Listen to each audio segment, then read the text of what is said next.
Hello mga kainday! Andito tayo ngayon sa Krishna's Curry Corner.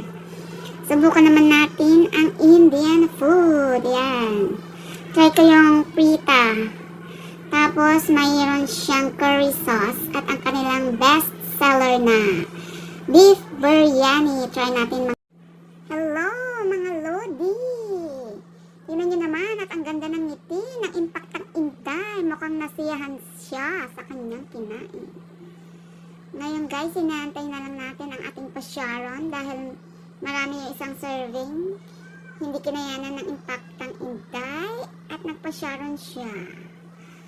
So actually guys, hindi naman natin mabibigyan ng honest review ang kinain natin dahil first time lang natin kumain sa isang Indian food at hindi natin alam ang authentic na lasa ng mga Indian food, no? So, next time, uulit tayo sa iba naman para alam natin. From there, we can compare, no?